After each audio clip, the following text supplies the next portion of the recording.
Hey, good morning and good evening, everyone. This is Rakesh here.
Just confirm if you can see my screen.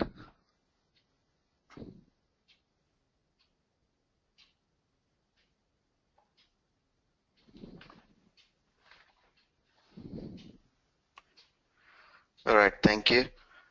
So we will continue with the integrated transformations today. All right, thanks.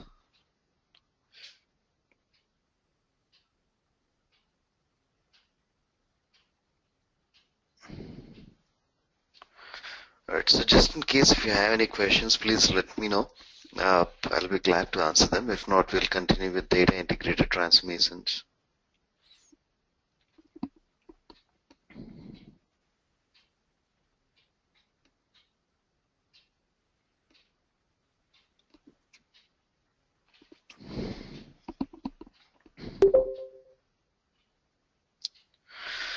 All right, so integrated transformations are an additional set that will allow us to do some additional activities other than the platform, but platform are the basic transformation set that will allow us to actually start working on a data migration project. So if you want some additional activities like change data captures, right, or some performance fine-tuning activity, or some sort of Excel activities like transpose and reverse transpose, right? So in those cases, you can use the integrated transformations, but most of the work that you do will be from the platform transformations. So if you look at the platform transformation, integrated transformations, the first one is data transfer transformation, right? So if you look at this description, it says allows a data flow to split its sub-process into two sub-data flows and push down resource-consuming operations to the database server. So it says about two things. One is splitting a data flow into two subparts. If you just look at the definition, so it says splitting the data flow into two subparts and pushing down the resource-consuming operations to the database level. So two activities. So just keep in mind, even when we design a code, it should be, quite good enough that it should handle the performance tuning activities as we develop it. So there should not be any additional space for us to go and review that work, right? So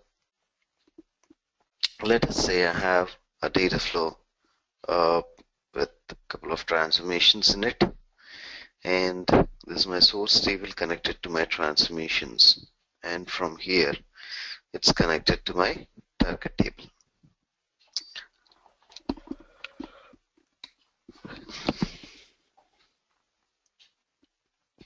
Now if you look at this one, so let us say the source has some good number of records, 10,000 records, and here the first one I'm trying to do a group by,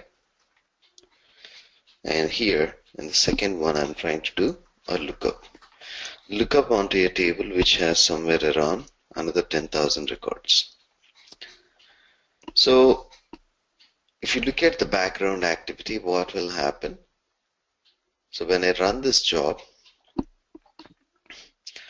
all these 10,000 records are first pushed onto the system cache, right? So this star is our system cache. So whenever you design a code, just keep this in mind that this is how it will work. So we can efficiently design the code, right? So just think in these lines and understand if our, design will have an impact with this or will not have an impact with this based on the volume of data and the complexity of the work that we are doing within a data flow. Now, if you look at this, all these 10,000 records are pushed onto your system cache. And, now it is trying to do a group by in the first query transformation. So when I do a group by, 10,000 into 10,000 minus 1 iterations happen within my system cache. So first set is 10,000 into 10,000 minus 1.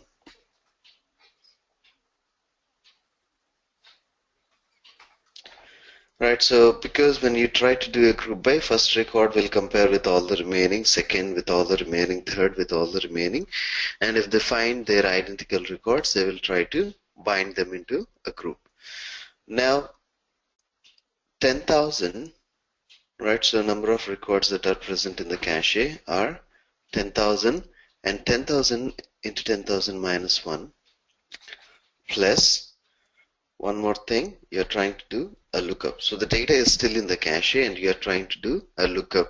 So 10,000 records will be compared with another 10,000 records.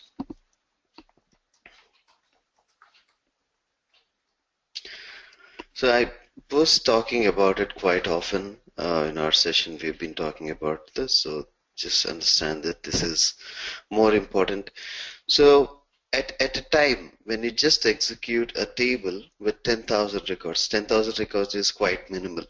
But if you execute that, these many records will be there in your system cache. So first initial 10,000, then the 10,000 into 10,000 minus 1 iterations and their output, plus 10,000 into 10,000 when you do a lookup and their output, plus the records that needs to be pushed onto the target table, right?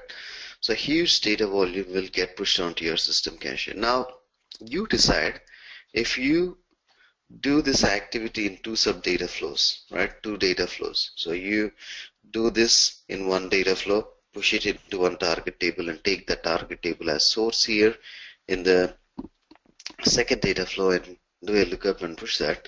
Then obviously whenever you use a target table here, so the system cache will get flushed out, right? So all the cache that you are using here will get flushed out into the table. So your cache is freed. Again, that table will become a source here. Again, reuse and do a lookup and free it. So you are not occupying the system cache continuously. You are freeing the system cache twice in this process. So when you are developing a job, keep these kind of things in your mind. But if you are doing a support activity, and let us say somebody has already built this job, right? This data flow is available, which is running for a longer period. Now they ask you to fine tune this, right? So first thing that you need to do is go and look at the execution time, right? We'll see that from the management console, how to look at the execution time of a data flow. So we will go and see the subsequent executions. What is the time taken for this specific data flow? And next thing, we will go and see the data flow. If everything is good, if any time and resource consuming activities are present on the system. If not, we will go and use a data transfer to improve the performance, right? So this one, first thing it splits the data flow into two sub data flows, and this will not allow the system to consume the resources, but it will do a push down operation onto the database. So whenever I'm trying to do a group by and all this thing, so all these things will be flushed onto my desktop, and my desktop will become my source, not my system cache. So in this case, you are not using the system cache, you are using the persistent cache, and you are trying to improve the performance of your jobs. Right? Hope you got this point, right? So whenever you are building this job by using a data transfer transformation right here, so it will split your data flow into two subparts. So prior to this transformation and after to this transformation. So once this gets executed, all the data that is present in the cache gets flushed onto your system drive, and from there that will become an input to the subsequent data flow, this next sub data flow, and this file will be deleted, and now this goes and sits in the system cache, right? And from there the lookup operation is done, and then it is directly loaded into the target. Again, the system cache is flushed. So in the same data flow, without doing any changes, you're trying to flush the system cache twice. So let's create a job.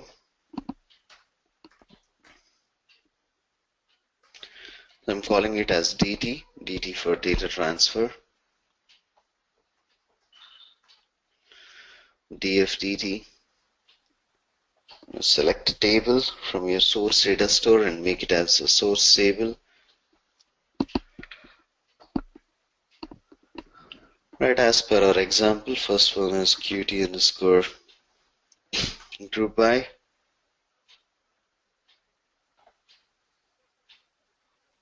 Go to the group by tab, select all the columns here, then drag and drop them into your group by tab.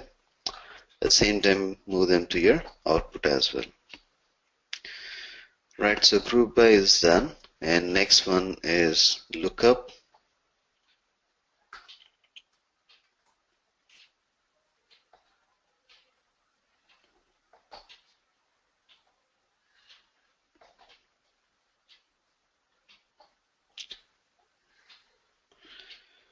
So earlier, if you remember, we did a lookup using a validation transformation, right? Exists in the table is the option that we selected to do a lookup. Now let us look at how can we create a lookup using a query transform, right? So my first condition is to do a group by, and the second condition is to do a lookup from this table to this table. And if the order IDs I have in my source are present in my details table, then it is a valid entry. If not, it is not a valid entry.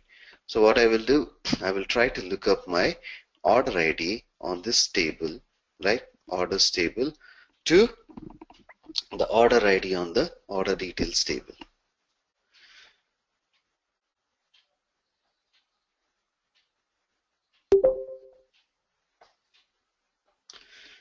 All right. So first thing is you do that lookup activity in the mapping tab of a query transformation. So comment the existing one. You can delete that one as well, but just in case if you want to comment the other part of the code and do a direct mapping just to do some testing, so it will be useful. So just I commented this one here, and now go to the functions and go to lookup functions, lookup ext, and click on next. So lookup ext is a function that will allow us to do a lookup on some other database table and see if our data is present in there or not. And also you can do some additional activities here. So first you need to pick the table, lookup table, click on the drop down and go to the data store where your table is present and click on OK. Now in the input schema you'll see our orders table, and also on the lookup table you'll see our order details table. So now my comparison should be this ID is equal to this ID, right? So on a general business node, you can say this ID is equal to that ID. This is the comparison, but you can also do additional activities here. So condition here is column in the lookup table is order ID. If you click on this drop down, it will show you all the columns in the lookup table which you can use in your condition here. Then operations, you can see any of these operations, right? Is equal to, is less than or equal to, greater than or equal to, not equal to, right? Is null or is not null. So here our condition is equal to some other column. So here you cannot do a drop down, so you need to select from here and drag and drop it. Right, you need to drag and drop it into this expressions, right?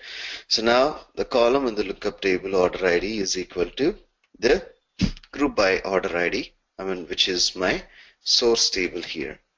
So if this is equal to this, then output, you get the order ID. If it is present, then only return. If not, return a null value. So this is what I am trying to write here. Right. You also can do one more additional activity, saying that you can do a lookup and you can get additional fields from the other table. Right. You can say I need product ID. Right. I need unit price. You can get these values. So we also have some other scenario where we will be looking at that. So if you want to delete that, you can select that and delete rows. Right. So as of now, let it be for order ID. We also have a new function call to look at.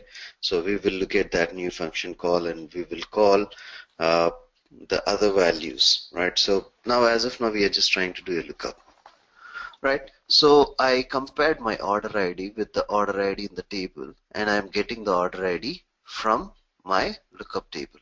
And if it is not equal to this, which means it should return a null value. So just click on finish.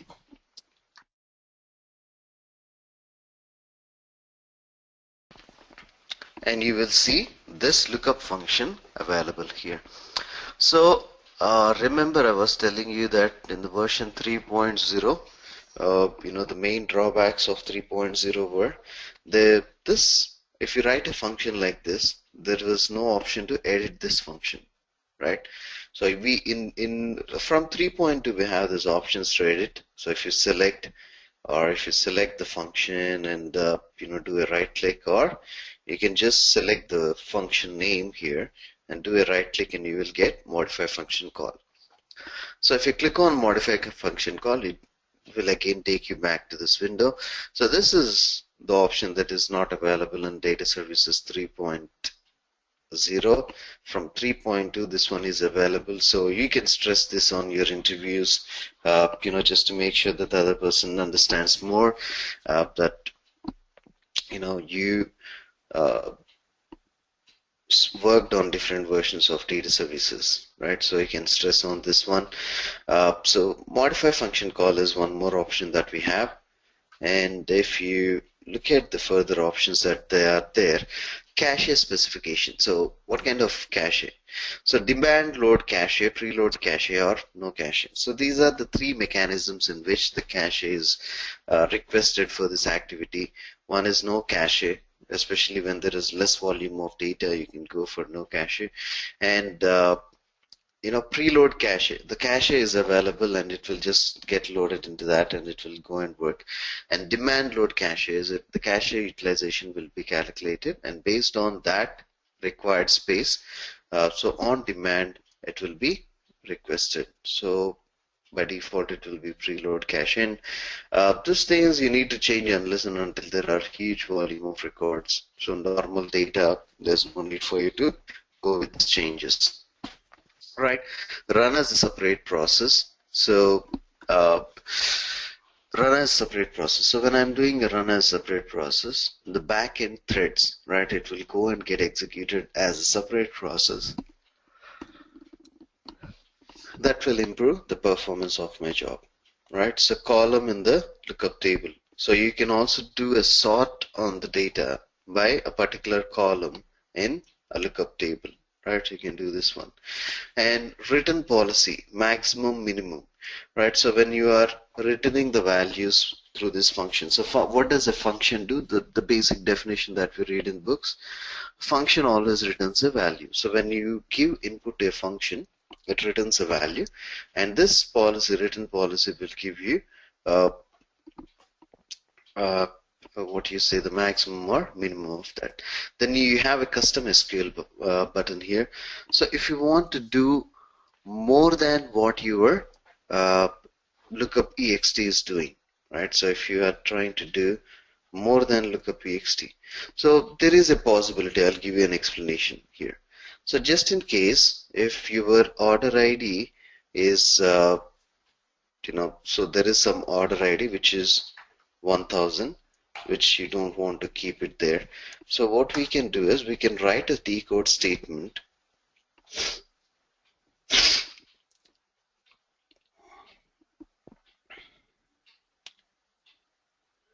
If your order ID is equal to, since it is an integer, 1000, you can do a lookup, else you can get the order ID direct from the source. So if it is 1000, then only go and get a lookup, or if it is of type A, you go and get a data, do a lookup. If it is of other types, there is no need for you. So you can do a custom function on top of this custom SQL. So this custom SQL, if you require this, but my suggestion, break it into 2-3 steps and do it. No need to do it on one single place.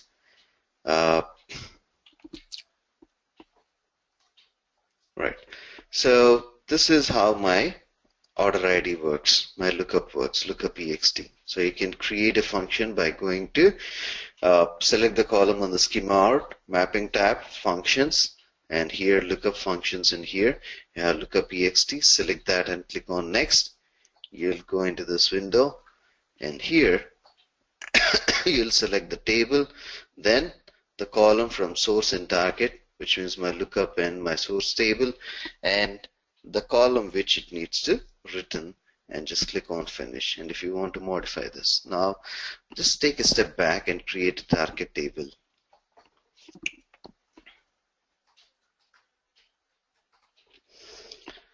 Save it in your target data store and click on OK.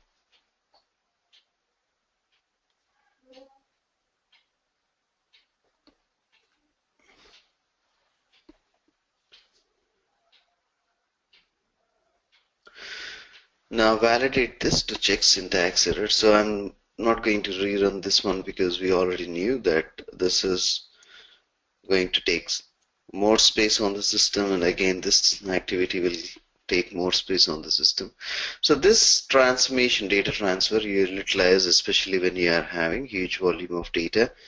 So keep that in mind. Even your source tables and lookup tables has greater volume of data, you'll go for this data transfer.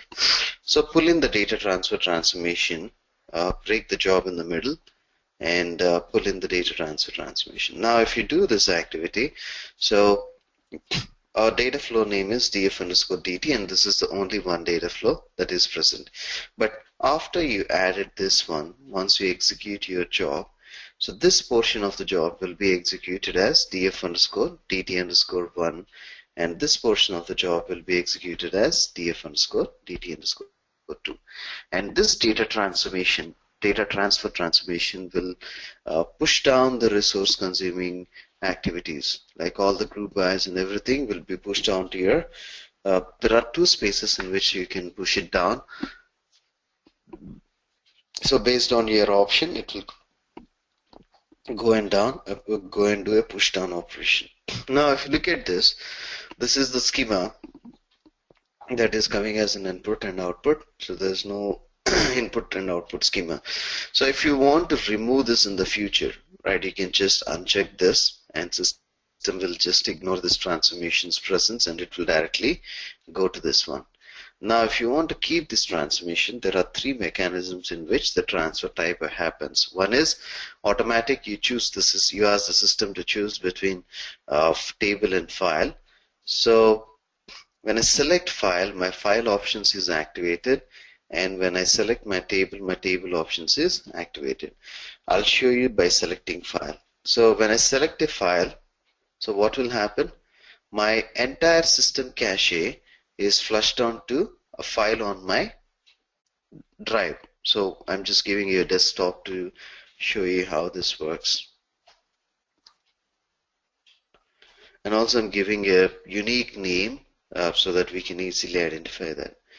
So when I execute my job, this data goes into the cache. So group by is done. Now the entire data in the cache is pushed onto this flat file 1234567.8.txt, and that file is created on the desktop, and this system cache is cleared. Now that file will become an input for this, and the lookup is done on the system cache, and again it is written into the target table, and that system cache gets flushed. So now let me execute this. I have to show you two things. One is your file getting created and deleted. So once the job is done, this file gets deleted. See, now you see this file, it got generated, and it's deleted automatically, right? So this file gets generated when your cache is dumped onto your persistent cache, and then this file gets deleted automatically once the job is successfully done, which means your job is successfully completed. Now if you look at the log, so this job started, data flow started. Now you see the sub data flows. So technically speaking, we did not create any sub data flows here.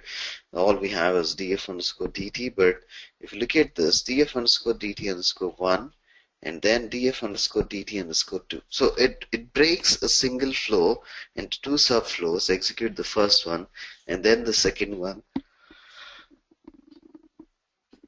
and then it achieves the complete operation. So this improves the performance of your jobs, right? It reduces the runtime because the cache is freed, twice in this job, twice in this data flow. The second option that you have here is table. So though you select a table or a file, please do not select an existing table name or existing file name, because this will drop and recreate the table. So it will first create the table. If the table is already there, it will drop and recreate initially, and then it will load the system cache data into that one, and then once the job is done, it will go and delete it. So you will, if in case you give an existing table name, there are possibilities that you will lose the data. I lost it in the initial days, so a lesson learned I'm trying to share with you. And again, you have the preload caches and postload commands like you have in your query transformation, right? The moment you select a file, you will not have anything, right? But the moment you select a table, right? So you have your start routines and end routines kind of an activities, right? Loading options, how many loaders you can, say to the target table. You can do an append mode or truncate and reload mode, right? So this options will be there for your tables. So now if I do a run here, so a table called new table will be created in the database and it will be deleted. Just give me a second, I'll be back.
Right. So any questions on this data transfer transformation, please let me know.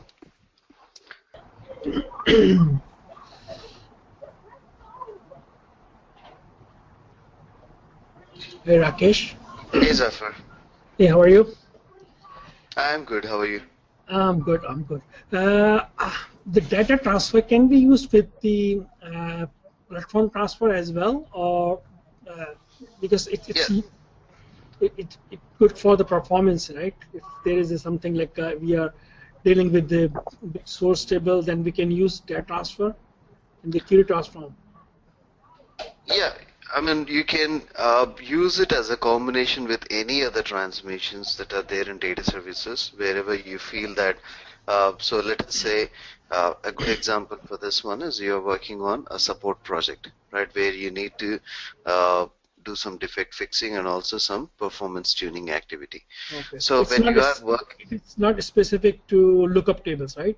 Data transfer can be used for any kind of any transform. any any transformations, it's not just specific to lookup. So if you are trying to do a bulk operation, a more than one operations or complex operations within a data flow, so what we see on the screen right now, so this entire stuff will go and sit in your system cache. So if you see that lot many complex operations are happening in this one, you can split that into two by using your data transfer transformation. So whatever we have in data flow is will matter, and that too, So can especially when you have huge volume of data. Sorry, go ahead, Zafar.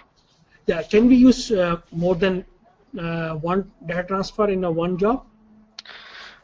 You can use in a job, but use it in a data flow. Actually, technically, you'll use it in a data flow. So if you see a more complex data flow, so there are like some more 6 query transformations that are present. You can split that into subparts. You can have one more data transfer here, Okay. some transformations, and For so on. example, in this job we have two query transform. That's why you are splitting with the data transfer, right? So Yeah. for example, if there are three or four query transform, so we can go with another data transfer, right? Yeah, we can go, but we also should see the need of having it, because if you look at this one, so Mhm. I'm just assuming how much system space it is going to utilize Oh, and what will be the complexity. If I okay. feel that, okay, so my job is running for, total job is running for 3 minutes, and in Okay. that only this data flow is running for 2 minutes. Now these people will go and ask me to reduce this execution time. The simplest thing that I can do is I can go and look. I have multiple Okay. So transformations. it doesn't depend upon the query transform. Actually, it depends upon the resources taking, right? So then you will decide. Exactly. Oh, Exactly. okay. I have one more question. I'm a little Yeah. confused for the lookup. So can you little explain again, because you are doing the lookup for the orders table. hmm So you are doing the same thing for lookup with the same table. So I'm a little confused. Can you So explain? yeah. So when I do a lookup, this is my source table, right? The orders table is my source, and I'm trying to do a lookup on the order details. So my requirement is if my order ID here is present in this table, then it is a valid entry. If my order ID here is not present in this table, this function will return a null value. So this is what I'm trying to do.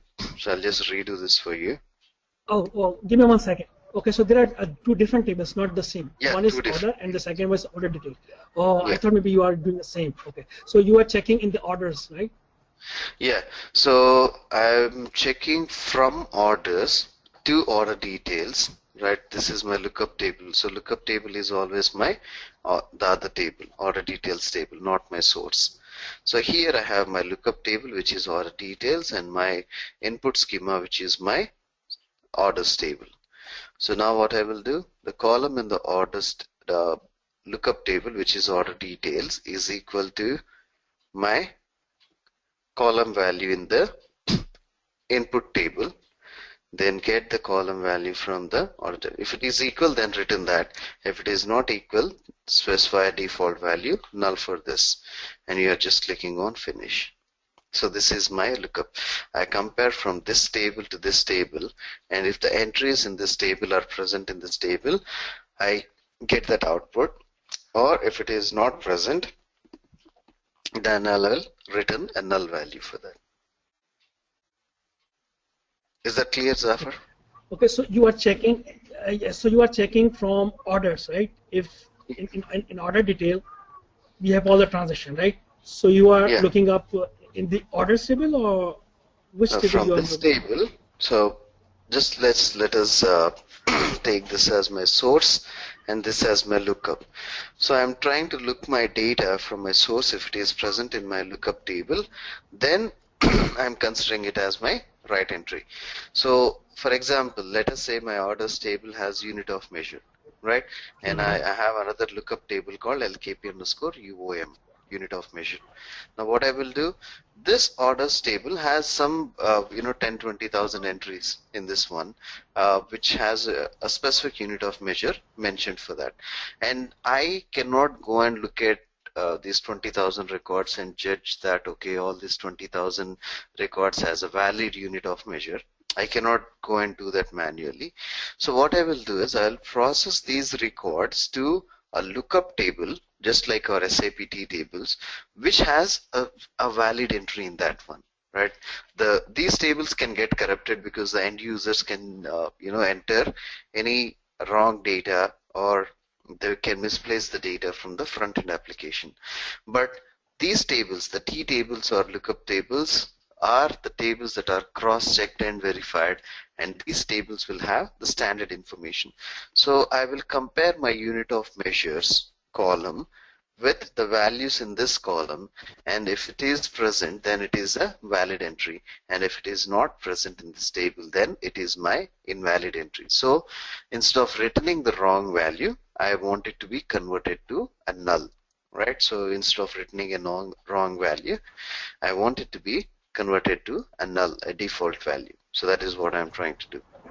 Okay. So you basically are trying to find out the valid order ID from the order detail table, right? Then Exactly. okay. So we can do anything like with the other tables. For example, if you want to check, right? For example, if there's a material ID, then we can check in the material detail table as well, right? Yeah, yeah, you can go and do that. So, for example, you have the material types, right? The raw materials that are used, or semi-furnished, furnished material. So you can go and look up that table on some other T table, like currency, this thing, T005. You have this T005 table as currency table, right? So you can you can cross-check your input currencies onto that table and see if they are valid inputs or not. So the reason why we need to do this is, the end users might key in some wrong entry into your system. So that is the reason why we do a validation as well. I gave you the same example when we are talking about the validation transformation. The end user must, sometimes might go and do a wrong entry.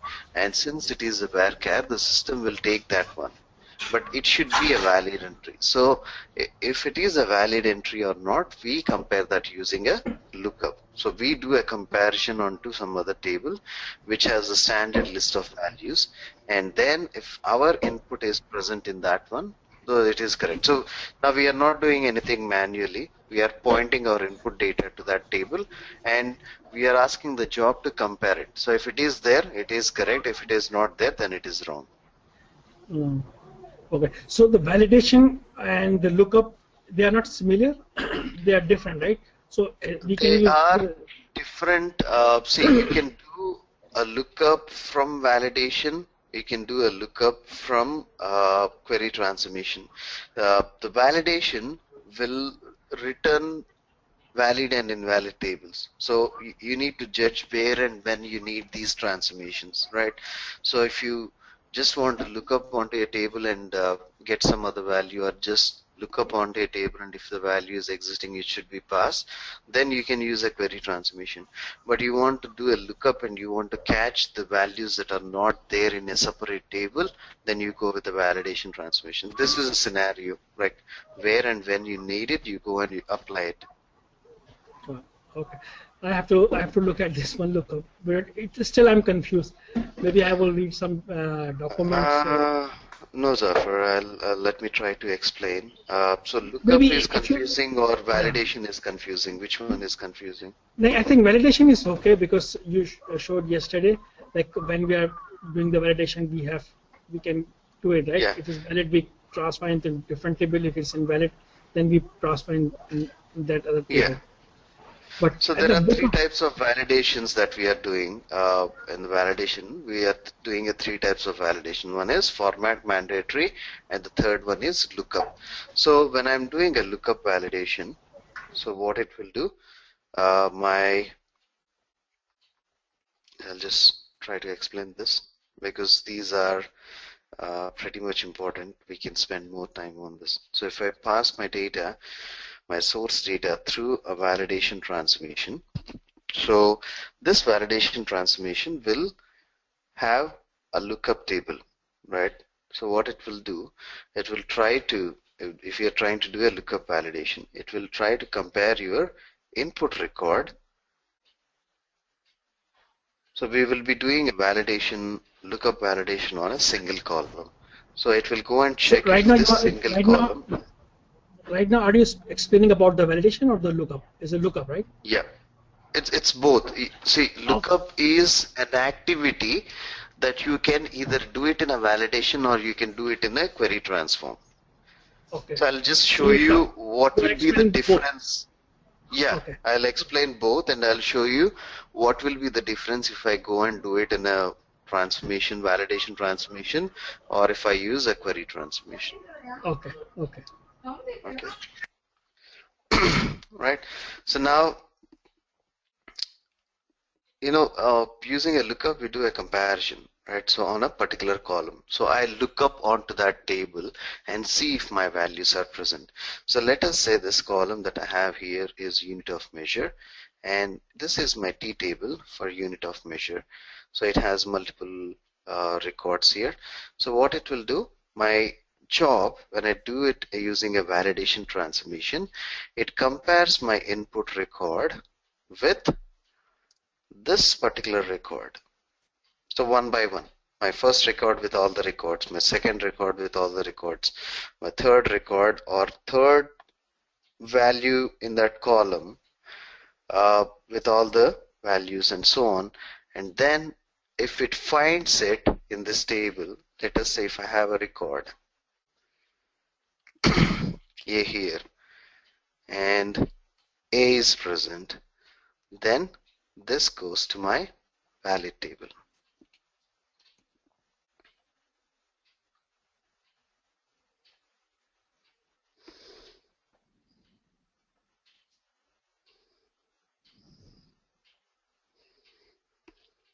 So this is validation transformation.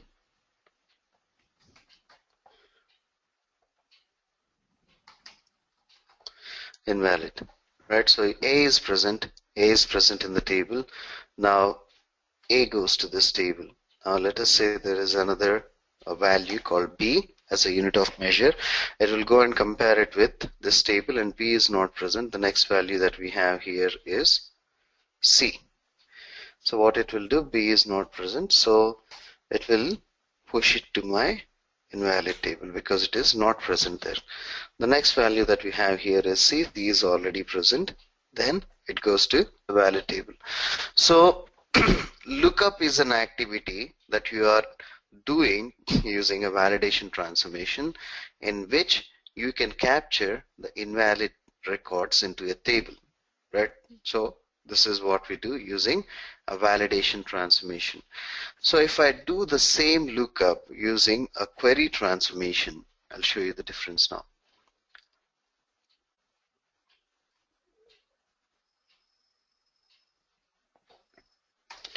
So when I do the same activity using my query transformation, so I don't get the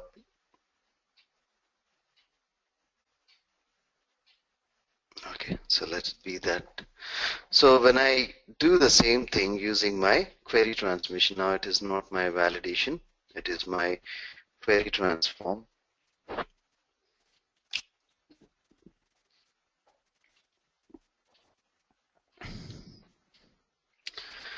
So when I want to do that using a query transform, I use a function called lookup underscore ext. So this is an activity that I'm using, performing using a query transform. So again, I compare my source record with my this thing. It goes to my target table. B is compared here. B is not present. So what you get? You get null for that particular row. Then C is compared. C is present there. It will go there. And again, let us say if D is present in the source, but it is not present in your lookup table, then again for that row, it will return a null value.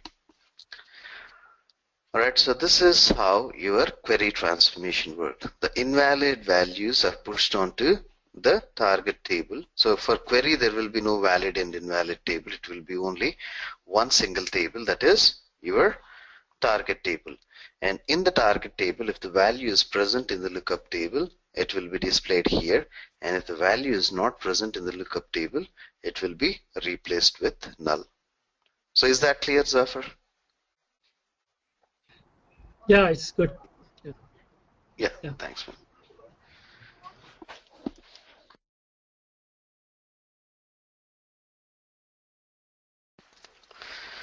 So next, some useless transformations are there. Date generation, effective date, and so these two, not much of use, but if we get a scenario, we can utilize them. So after that, we have good transformations, really interesting transformations. We'll look into those scenarios as well. Now let us look at the date generation transformation. So if you look at this, it says produces a series of date incremented that you specify. So let us say if I want an incrementation by day, incrementation by week, and incrementation by month. I can go and create that date. So in my previous batches, I have one of my student from NBA USA. So he gave me a good example that he kind of did a similar activity where using a date generation transformation. Sorry. The output of the date generation transformation is a series of dates that we produce with a start date and end date that you specify. So with this, we can do a projection, future projection forecast, right? So I can say this will be my first week of the quarter, second week of the quarter, third week of this quarter, and so on. And per week, we can do a projection, a forecast analysis. So if you are trying to do some forecast analysis and all these activities, you can use this date generation. So I'm creating a new job underscore date underscore gen, and this is my source transformation.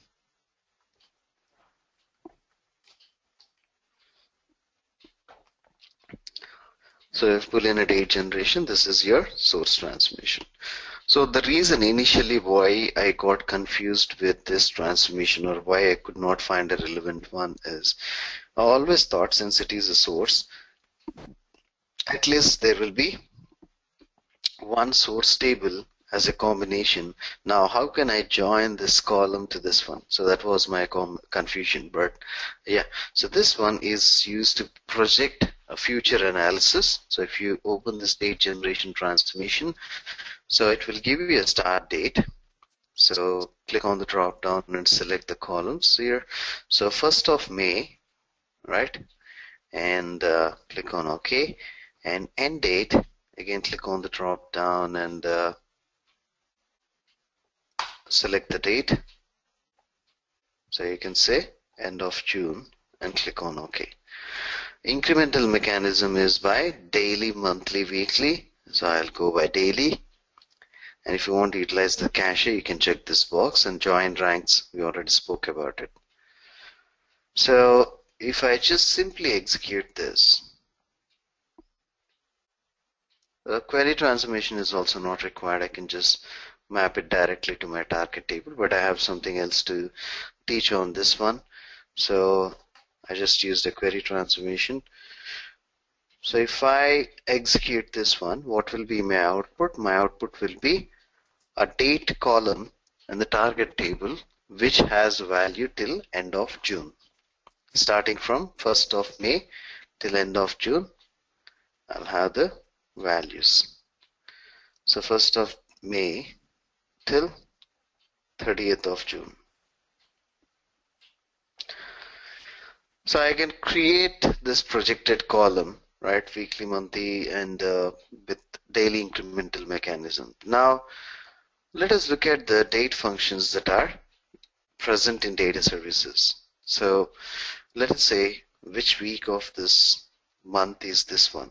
So new output column, insert below, week, integer, then day in the year. Which day is that?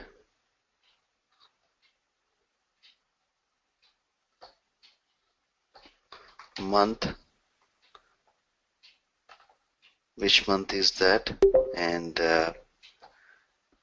year. Which year is that? Then, so let us say this is my day of week. Then new output column, day in year. So which day in year is that? So there are, multiple date functions. So concatenate date and time, date difference between, so day in month, day in week, day in year, physical day, is weekend or not, Julian, last day of the month, last date, so quarter, system date, system time, week in month, and week in year and year. So these are the built-in functions on date. So we can utilize these. So week in month, week in year,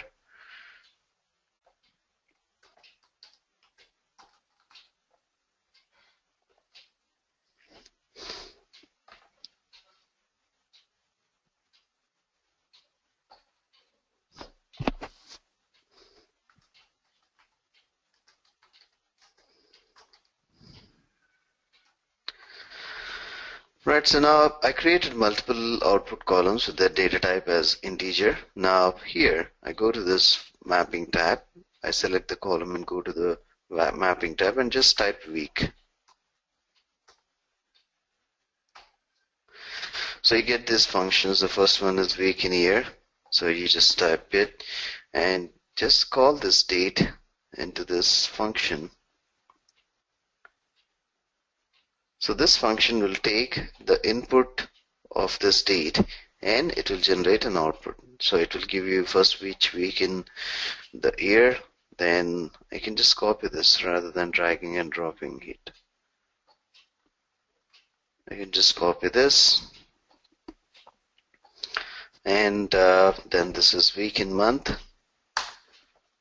I can just paste the values.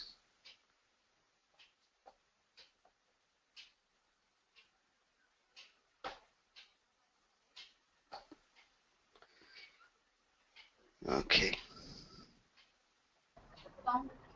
Extra bracket. Yep, got it. So next one is day in month, day in week, day in year. You can pick anything, day and week here. So, right, then month of. So there are different month functions as well. Do you want to check? Right, no, only one month, which will return the month of that, the state in which month it is present. Then the year of this one. So especially for insurance companies, if they want to pick a specific discount for last year or next year, so you can just go and do this activity by specifying in which year, which day. So based on your requirement, you can split this date into different values and you can do the calculation. So you can also do a quarter, which quarter are you present in. So now I created some new output columns and populated them with functions, right? So validate this current to see if there are any errors. No errors found. Execute this one.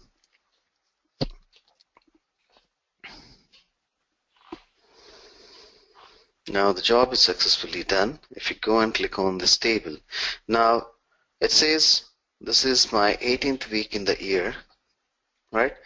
And this is the first week in the month, and this is day 5 of the week, right? Days 6 and 7 are Saturday and Sunday.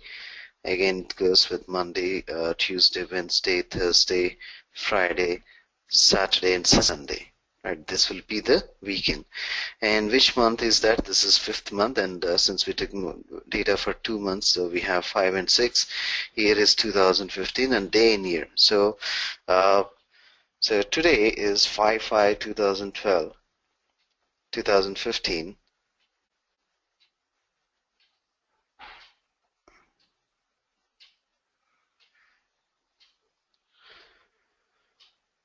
So today is 125th day in the year, right? So you can get all these calculations out. So a simple transformation which can be used as your source, and you can do a future forecast analysis. So you can project a target future date, and with that you can go and do some calculations, assumptions, analysis, or forecast on that one. All right, so next one that we have here is an effective date. So what is an effective date? So when you're trying to do some operation, let me put it in a very simple way.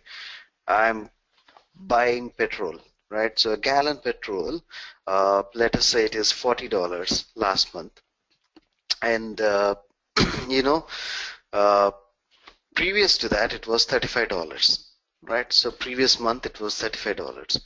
So there will be a time span from when it started to become 35, and earlier to that it can be $32. So there is a time frame from to date till so and so date. It is $35, and after that it goes changed to $40. So I have data like this.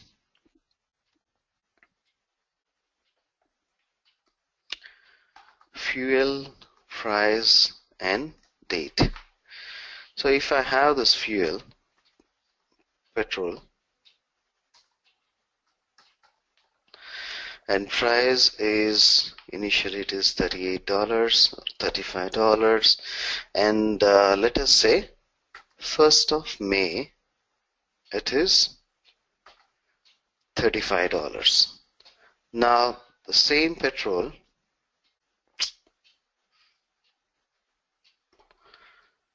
is become $38 by 25th of May. Alright, so now the same petrol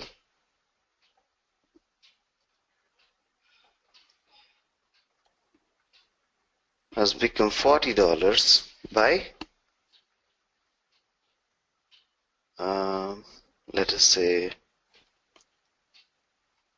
25th of June. Now if I want to write it in a different way, so you can write it like this. Petrol price $35 from a particular start date. Prior to that it should have a start date. So it will have from and to, effective to date. Right, so based on the data. So what will be the to date here? 24/5/2015. You can have the same day or one day prior to that. So this is my to date. So let us say it is some XYZ. Next, I have the petrol.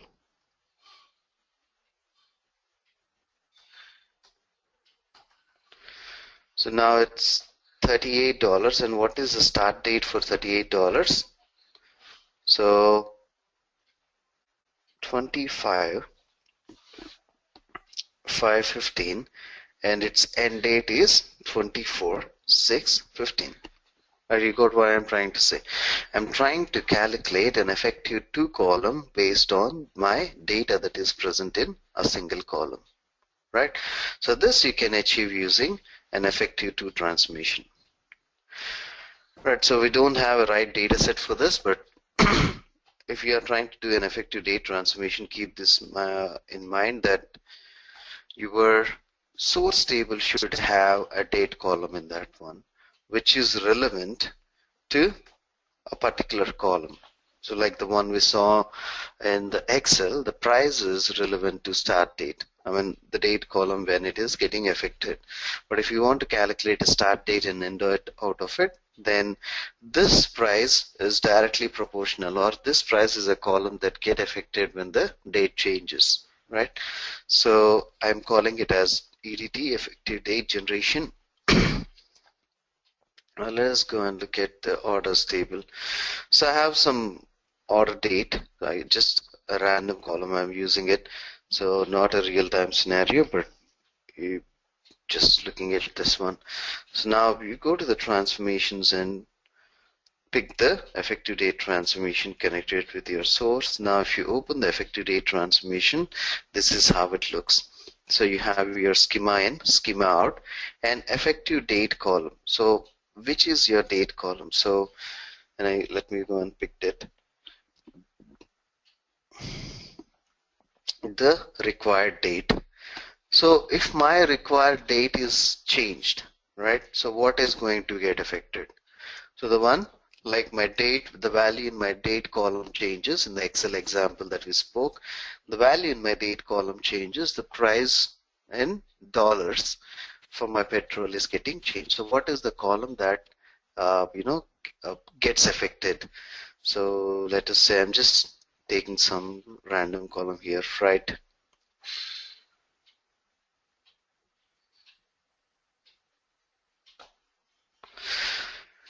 Right, so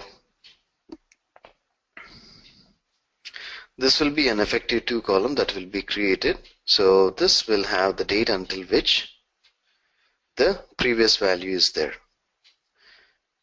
So if you look at this one, the date until which the record is effective. So it is automatically generated by the effective date generation transformation, and its data type is date. So this is an automatically generated column which will capture based on the data that we saw in the Excel. To forget about these orders and order detail tables. So based on the data that we saw in the Excel table, so I need to pass in the date column here and the price of the petrol here, and this column will be generated, and this column will give us a valid and date and start date. So if you don't have any date, right, effective to date value, so this will be the system default date. So you can pass a global variable here and give a default date. So let us go and connect it to a target table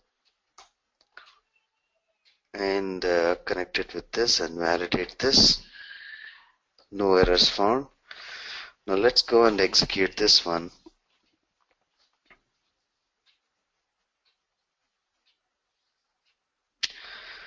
So this is successfully done, and if you go and look at the target table, it will go and create a new output column, but we don't have relevant data here.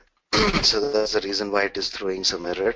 So if you have a relevant data, it's not even throwing an error. It is showing the last date, the default date that we specified in the system.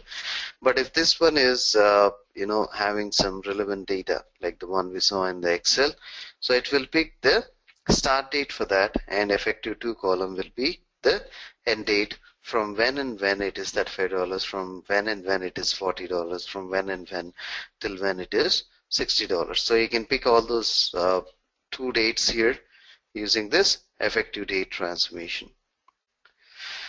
Right, the next one we have here are hierarchy flattening, history preserving, key generation, map CDC. So let us talk about pivot and reverse pivot. We'll talk about these transformations in the next session because I need to just create some rough notes for this. So I'll show it to you on that one. So let us go and look at the pivot and reverse pivot transformation. So if you remember, these are the basic features that we get from an Excel: transpose, paste special. So if you go to an Excel and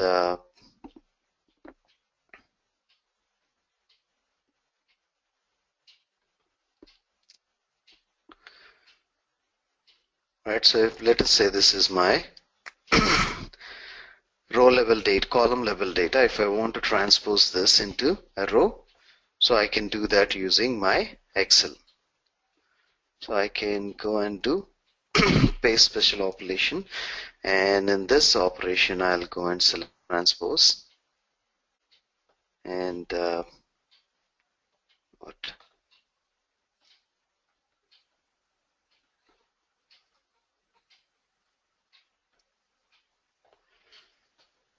one second.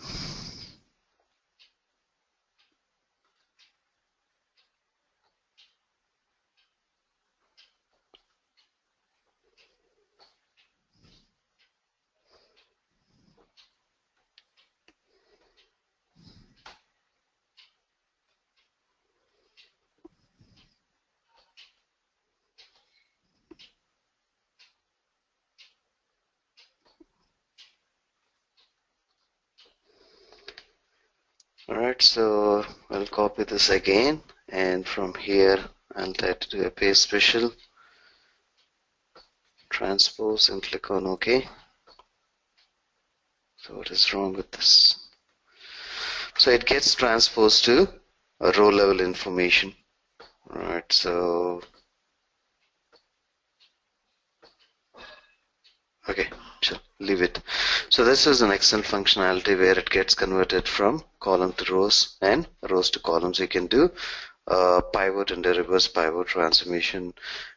So this is an Excel functionality, and you can use these two functionalities in data services, because at times you might get a requirement to transpose the data from column to rows and work on it again, convert it back from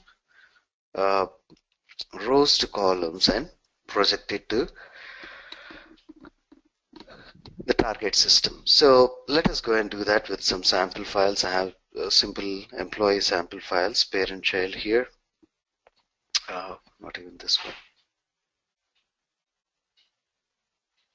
So I have this, an employee information. So employee number, name, 3-month salary. So I'll transpose this salary columns into rows. So let's go and do it in a job. I call this job underscore pivot and R pivot, since we will be doing both the activities. Sorry, bad throat. Since we'll be doing both the activities within the same this thing.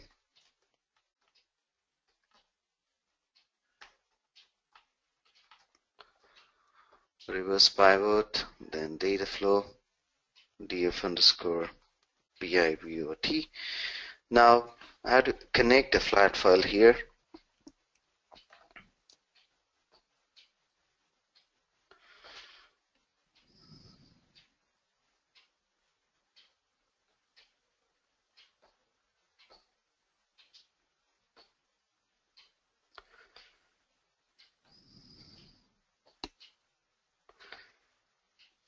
Skip the row header, says yes. Then it's a tab delimited data.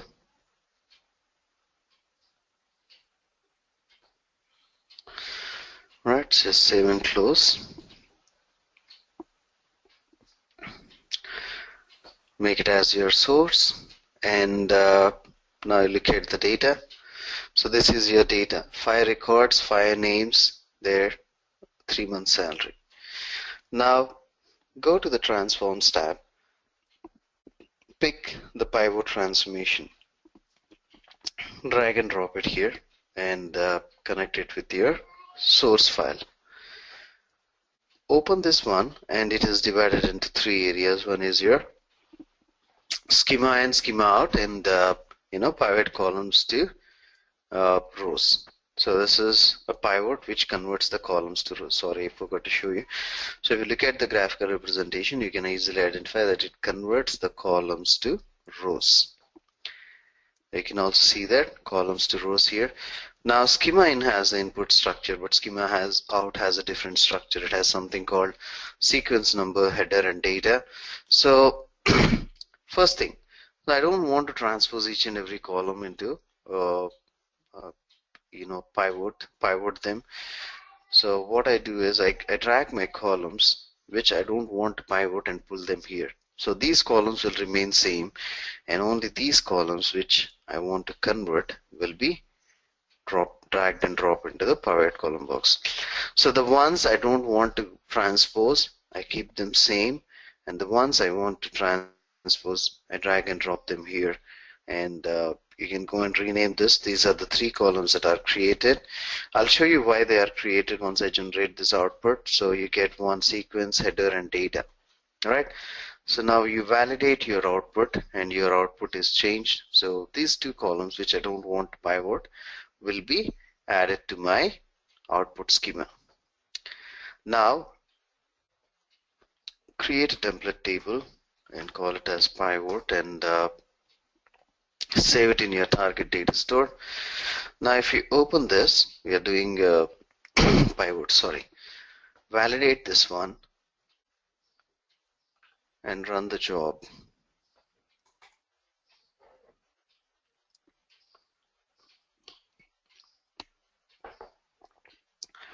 So once we get the output, I'll show you what is the sequence, header, and data.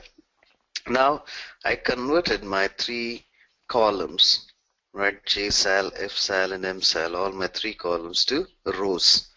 Now I transpose their data as well. So since they are transposed from columns to rows, so I get a sequence number like 1, 2, 3. How many columns I transpose, I get a sequence number. And if you look at this, the values are repeated thrice, right? Serial number, name, so they are repeated thrice. And here I get the sequence number 1, 2, 3, and I get the SAL, JSAL, FSAL, and MSAL, and their values transposed.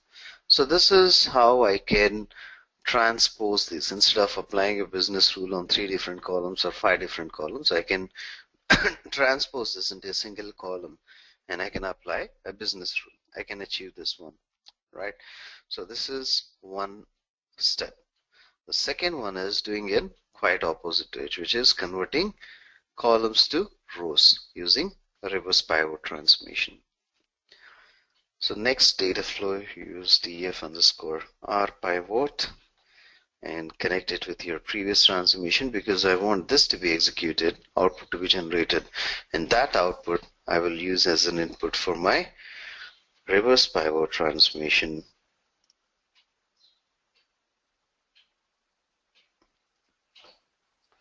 And I will convert it back into a normal structure. So go to the integrator tab, transformations, and select reverse pivot. Connect it with your pivot table. And now you see schema out is empty, schema in has this column. So first thing, pull in the columns that you don't want to be pivoted, right? So non-pivot columns, and then pivot access column is the sequence number. So that is one which gets included, and JSAL, this is one, JSAL, and add it to FSAL, and 3 MSAL. So this is my output columns, my sequence number and their access values and their column prefixes. Now we can drag and drop the header and data into this one, right? So this is what we do. Validate this. Now you see you get these 2 columns which are not transposed in the non-pivot columns. Now we have JSAL header and data, FSAL header and data, MSAL header and data. But we don't need these headers, we need only the data. So you use a query transformation to apply a column level filter, connect it with your previous transformation. Now you pick JCell, data, data. So I'm doing that using a control select. Map to output and do an F2.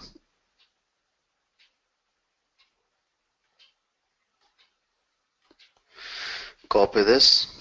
You can do a manual change or go and replace in the output schema where you find this, replace that with null.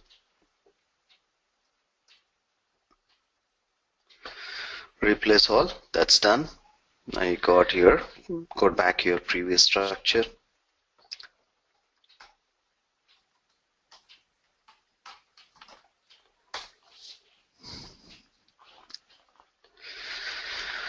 Validate to see if there are any errors. Yes, we have pretty good errors, 3 errors.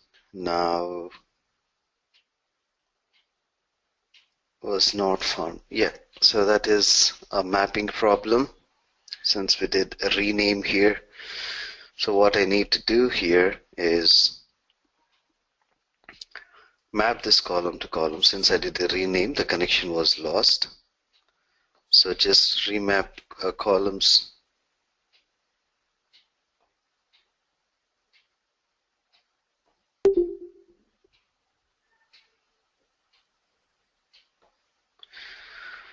Right, so I have these 3 columns remapped, and now you go and validate. No errors found.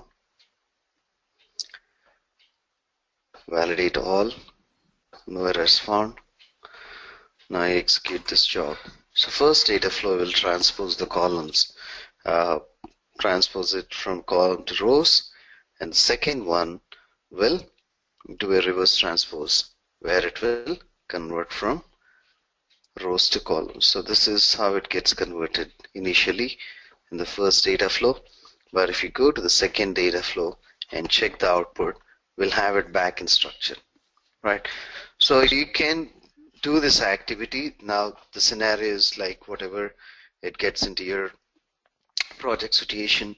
So based on what your scenario demands, if you need to do something like this, right, convert all these columns into rows and then have this calculations done on that, and again you want to put it back into the normal structure, you can go and do that using pivot and reverse pivot transformation. All right, so any questions in the topics that were discussed today? One is data transfer, date generation, effective date, pivot, and reverse pivot transformations. Any questions in this? Please let me know. If not, we'll probably have our next session on Tuesday morning IST. So Saturday and Sunday and Monday, Indian time was holiday. So for US, it is Friday night and Saturday night and Sunday night we have a holiday. So we will have a class again back on Tuesday morning IST, which is Monday night CST. So we'll again catch back. So if you have any questions, please. Hey Rakesh. Yeah, Jaffer. Yeah, the pivot one you were showing, you are using the text file, right, as a source? Yeah. Okay. What about if we want to use a database table? So how you can this? use anything. You can use anything. I'm just created a sample data so that that will just be very good for us to easily understand. The reason why I created this flat file is just I have a data like this, so I just utilize this one. So if you want to use a database table, so you can use a database table and use it. It is not just limited to a flat file. Okay. And the second question, when is the requirement comes, like how I would know that we should go with this one? So it will be mentioned in the specification, like a business requirement or something, or maybe I will decide myself when I'm doing some kind of job. So if I see so that we data. Will, so in a specification, nobody will tell us like go and use this transform, go and use this transform. That will not be there. So it is, our thought which will help us to understand, okay, this is what we need to do and this is what we should not do, right? So let us say there is one scenario where, they have, data spread across multiple columns, right? Column 1, column 2, column 3, column 4, 5. There is some data present there. And you need to apply the same business rule on 5 columns. So you have to do it on 5 columns, the same business rule, right? So in that case, you can transpose that back into one column, all the data into one column, and you can apply a business rule and do a reverse pivot, put it back into the normal structure. You can do that activity. Or uh, so that is one thing. That is one way where you can achieve this activity. So it is not a regularly used transform, but this is a provision Yeah, it will be very straightforward. Yeah. Yeah, it is not straightforward, or you don't generally need this thing, but just in case you get into a situation where you need this thing, you can go and achieve this. Yeah, especially when I'm looking this data integration, all these are different thing, right? So data transfer, data generation, when we will use with the database table, it will be challenging, right? So how? Yeah, it will be good. See, the reason why I'm saying with some of the flat files is if I show it on less data, accurate data that we can remember pretty good. So when it gets transposed, it will be easy for you to recall that data. So if I do it on some database table with some, 100 or 250 columns, 250 rows, so you will not even remember like what data is that, how it got transposed. You just see a different in the count. So just to make it very clear, I just put that less number of records. But yeah, for example, you can go for example, when you were when you were explaining about the data transfer, it was very straightforward. We can use when we see there is a lot of data coming with the source and we want to distribute the data flow. And the date generation is little confusion as well, because if we have one column in the database table, we can use the where clause. But if we use this data generation function, it gives us a lot of things like months and functions, right? Effective date. So this one, date generation is something I haven't used in my past 5 years of experience on data migration. I never got an opportunity to use that. I tried my best so that I will utilize this in at least one project and try to go and talk about this in my trainings, but I never got an opportunity because I never got a scenario close enough for that. But one of my student who works with NBC, the basketball. I forgot that name. So he told me that there is a scenario where we could use something similar to this. So they created a projected date in the future for the first quarter, second quarter, and third quarter, divided that weekly, and they have that weekly targets. Week 1 we have to do this, week 2 there. So to project that, they use this kind of transformation. So this kind of scenario where he quickly recalled and said, Rakesh, I think we can utilize it this way. The date generation. Yeah, the same thing that the effective date one is very important. Like if you have promotions, then you can use that one, right? Like from this to days, right? Yeah. Exactly. So if you want to track down a good example, track down an employee's history in an organization. So where he joined, from when to when he was a tester, when to when he was a developer. So if you want to track down to his stages, so you can. Oh, you can get it, right? Yeah, they are very good, but we need to look it in depth, right? When you want to use it, right? Yeah. So one thing, Zafar, as I told you, if you know in and out of these transformations, you can do anything on a data migration project. So these are like something tricky. So this is something like your, polished skills, right? If you want to achieve this, you need to think and say like, if I really need this or not in this scenario. Yeah, it's really not something you are right. Yeah, it's tricky that you should go by your decision and say, okay, I will use this transformation which will achieve me this additional activity. So this integrated transformation definitions, it says that to these transformation sets allows you to do something that you cannot do using a platform transformation. So that's a very generic definition it has. So if Oh, you look okay. at So that's good. material, For example, if we are not getting our desired result or the data session with the platform transform, then we can use or go we with can see if the data integration maybe provide some kind of features that we can use it and we can get the desired result, exactly, right? exactly, Okay. exactly. Yeah. Okay. Thank you. Okay, right. Thanks, sir. So next we will see a combination. Hierarchy flattening is an independent transformation that we'll be looking at. The next one we will be looking at history preserving, key generation, and not hierarchy flattening, history preserving, key generation, table comparison, and map operation. Again, map back in our this thing. So this combination along with a query transformation, I'll take you through a scenario which is automated delta mechanism, right? So we have timestamp delta that we can create using a new output column and populating that with the system date. So that is one delta mechanism, and second one is an automated delta. So whenever there is a change, so this data will be captured. Now, for today, we will also look at the CDC operation, and we will call it today just one more transformation, so that tomorrow we can, in the next session, we can look at this, and then we can go with the combination transformations, these three. Along with that, we will also call back these transformations we'll use as a combination and go with the scenario. And after that, we can go to the quality. So let me complete this one today.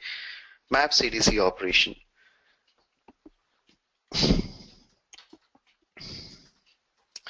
So, sorry, this is job map CDC.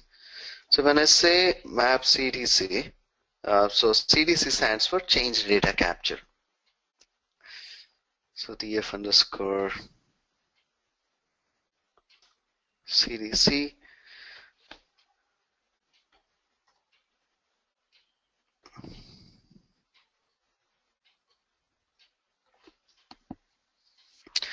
So I have employee data like this, right? So initially when this guy joins my company, so he is inserted. So the CDC table, so let me just give you a heads up on the CDC tables.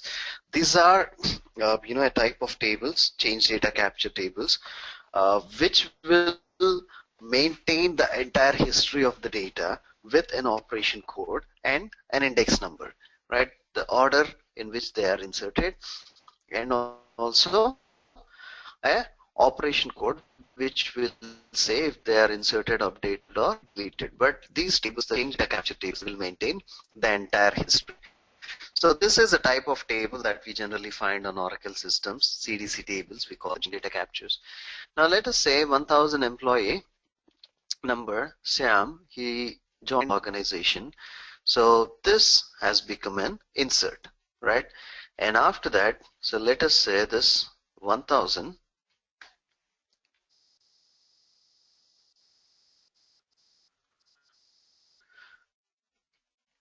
Sam is promoted to senior manager, and his salary has become somewhere around 40,000, and he is in the same department 10. Now if you look at this data, I see duplicates in my information, right? Same 1000 and 100 errors, but I'm tracking my history. So initially he was inserted, then he's updated to senior manager and his salary was hiked. Then after some time, he's deleted from the organization.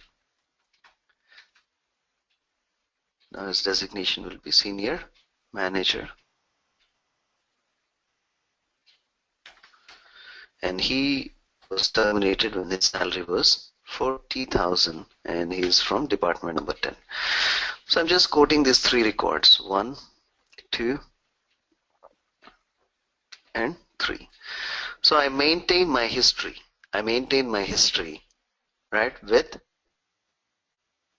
an op code, and this one, the sequence. So the highest of this one is 1, and the least of this one is the initial one, right? So these tables are called my CDC tables, and I can handle this kind of data using my change data capture transformation, map CDC transformation.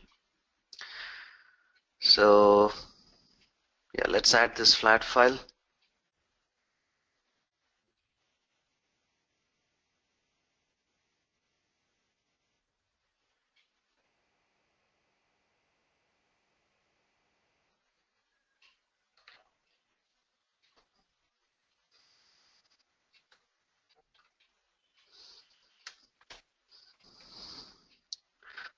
Right, so let's go to the folder where the file is present, and then the file name.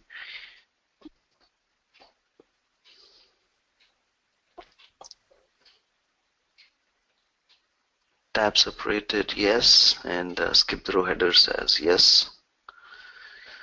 Right, so now you have the data here, save and close. Make it as a source. Now if you look at this transformation,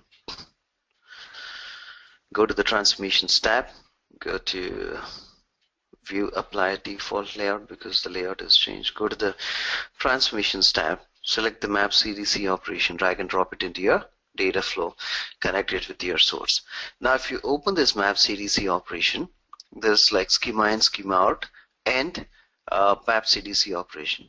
So it's very simple one. It has two options here. One is the map sequencing column. The sequencing column is required because it should capture when it is inserted, when it is updated, and when it is deleted. If you don't have that sequencing column, then you will not know what is the order, right? So if it is reinserted or what is that, you don't know.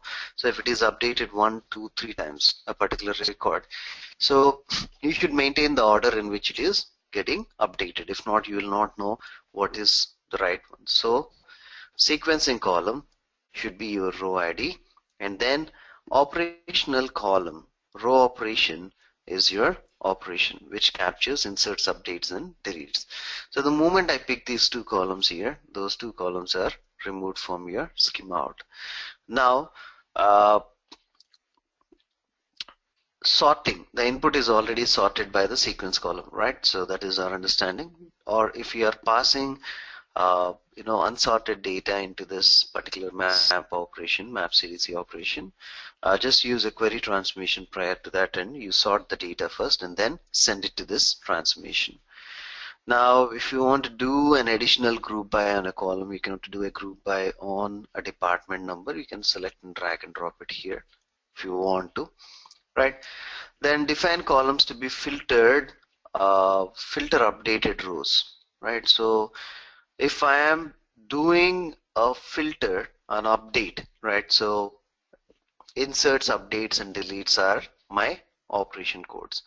So I can specifically apply a filter for updates, right? So let us say if I don't want to capture the updates in department 20, I can say the department number is equal to 20 is my filter, and it will exclude is not equal to 20, and that it will go and exclude that particular department, because inserts anyway they get inserted directly from the source, and deletes, they will be marked as delete. But updates, you have a frequent tendency to keep them running again and again. So initially he gets promoted from junior developer to a developer, then to a consultant, then to a senior consultant, then to a lead. So if a guy tends to stay in an organization, he gets promotions, right? So his designation will be changed. So updates happen on the data, but insert and delete happen only once. So that is the reason if you want to apply any filter here, you can go ahead and do that. And CDC table,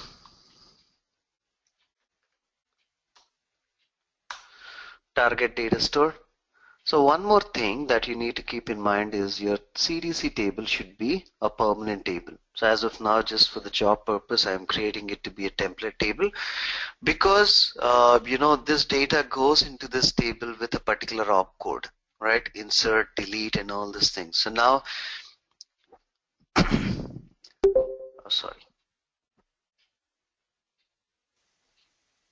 So now you see only these many records are in the system because only these many records are with inserts since it is done for the first time. So only these records are with inserts. So that is the reason why it is loaded. So initial prior to this map CDC operation, what you need to do is you need to maintain the entire data here in this table. And as they get updated, this map operation will capture these updates and it will push these updates into the target table where it gets updated from one designation to another and one salary to another. So this is how your map CDC transformation works. Just for this demo purpose, I used a template table. So you can do a full load from this to this and then make it permanent and use it there. And then you go and change the values in the source file and just rerun the job. Just open the source file, change the values and rerun the job and see how it is going to affect your target table, right?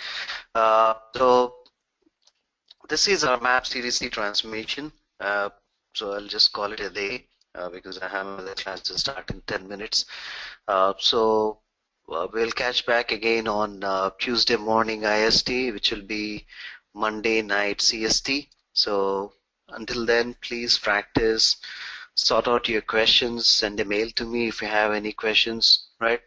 I'll try to answer them before next session. If in case you have multiple questions, please send out them at least in the first half of the class. I'll try to clarify them to my best, and then once I clarify them, then we'll proceed with the remaining topics. All right. So thank you guys. Thanks for your time and patience. I really like the way you're looking at this subject, the interest. You are on the right track now. Now you understand this. No need for me to talk about the basics and everything. Now you understand what I speak. Now, to tell you, you are at a position of a senior level consultant who can easily understand the system because, I pick my team members. I go and talk to my senior consultant saying that, okay, guys, leads and senior consultants and say, guys, this is the requirement, this is how we have to do it. So break it into different departments. Oracle, you take care. PODS, this is what should be my output. And BO reporting, guys, this is what I need to be displayed in once the development is done. So these guys can pick easily what I'm talking, right? I'm talking on a very high level, but they can analyze it to a technical levels. Now, with this amount of training that we have done so far, you understand what is what. Now we have further classes wherein we will see how we can utilize what we have learned, right? So when we go with the project orientation, we will see in which phase we utilize what. So that will really help us to, understand where and when we need these things to be placed. So I'll do my best. I'll try my best to make it pretty easy for you. And once this training is done, try to give interviews. That is, the only place where we can go and cross-check what we have learned. So best just practice for a week, end to end, and go and give an interview. And that other person should understand your knowledge level, at least minimum to be in level of a lead consultant, right? So that is what I'm trying to project in this training. So if not, just don't get satisfied with the senior consultant something. Go and rework on this thing, practice again, and project yourselves as a lead consultants on this data migration project. So you can definitely do that because we spoke much about that as well, but at least that is the milestone that I'm setting here. So at least to a level of a lead consultant, we should understand this. So everything is there, recordings are shared. So go through them again and again. If you have any questions, please reach out to me. But I just am aiming at, the knowledge levels on this tool should be at least to a level of a lead consultant, right? So all the best, prepare well in this weekend, have fun, but yeah, just also prepare these classes, go through these recordings. I'm expecting more questions this Monday when we catch up, like Monday US time and Tuesday India time. So as we catch up, I'm expecting more questions. So be prepared. If not, I'll go and ask questions. Just kidding. Right. Happy weekend, guys. Enjoy your weekend. We'll catch up again in the next session. Thank you.